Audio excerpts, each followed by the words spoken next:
پیغمبر علیه السلام وایي زما ټول امت ته ګناه څخه معاف کېږي ما سوا له هغو کسانو چې په ګناهو په ښکاره باندې کوي. یو سړی زنا کوي خو پټه یې کوي، غلا کوي پټه یې کوي، شراب کې پټ یې کوي، سود کوي خو پټ یې کوي، که غلط نظر استعمالوي پټ یې کوي، الله هم پټه پرده په واچوي، سیدی الله ته توبه وباسي الله پرده په واچوي.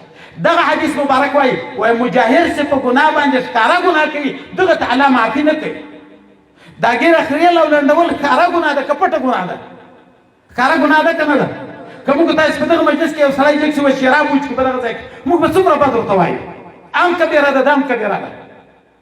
ټولې ګناوې معاف کېږي، ښکاره ګناه نه معاف کېږي. درېیم صفت یې راغی د ږیرې ښکاره ګناه ده. تاسې دا ږیره خریو دا د دغه شیطان کافر وسوسه ده. هغه به ووایي چې ستا رنګ ښایسته نه ده، یا که تا سبا ګناه کوله خلک وایي چې صوفي ته هم ګناه کوې.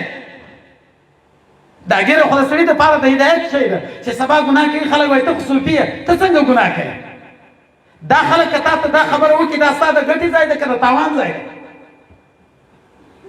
په موږ تاسې کې داسې سړی نشته چې ده ته ږیره ښځه ووایي چې ته ږیره خامخا وخورې اعلان کړه.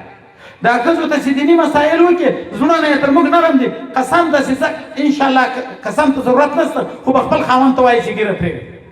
کومه ږیره دغه ده دا علما کرام ناست دي. کومه ږیره چې تر قبضه کمه وي لنډه وي او کومه ږیره چې خریلې وي د دغو دواړو هېڅ فرق نشته په ګناه کې.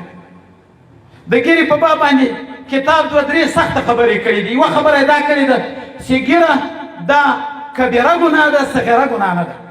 ځکه ږیره پرېښول واجب دي. 1,40,000 انبیاو پرې کېده.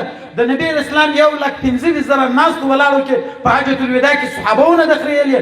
د ټولو انبیاو صحابهو یو یک ته نه ده پرې کړی.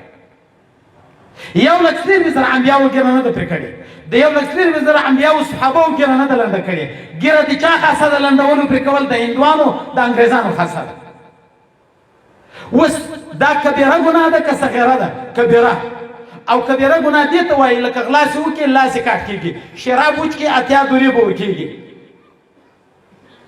یو دومه خبره دا ده چې دا ږیره دا دائمي ګناه ده که موقتي ګناه ده؟ وایي ږیره دائمي ګناه ده. په خوب کې ګناه ده، په ویښه ګناه ده، په لمانځه کې ګناه ده، په اوداسه کې ګناه ده، د ورځې ګناه ده، د شپې ګناه ده، دائمي ګناه ده. حتی یو سړی زنا کوي، زنا خپل ټیم لري ډېره عظیمه ګناه ده خو لیکن ټیم لري په هغه ټیم کې ځینې حدیثونه وایي چې بیخي ایمان هم ځینې ووځي خو په ټیم کې ختمه شي بس. لکه جهاد یو دائمي عبادت ده. د جهاد میدان ته چې مجاهد داخل شي که جهاد کوي که ناست که بیده یې که ولاړ یې که خوب کوي ثواب یې ده.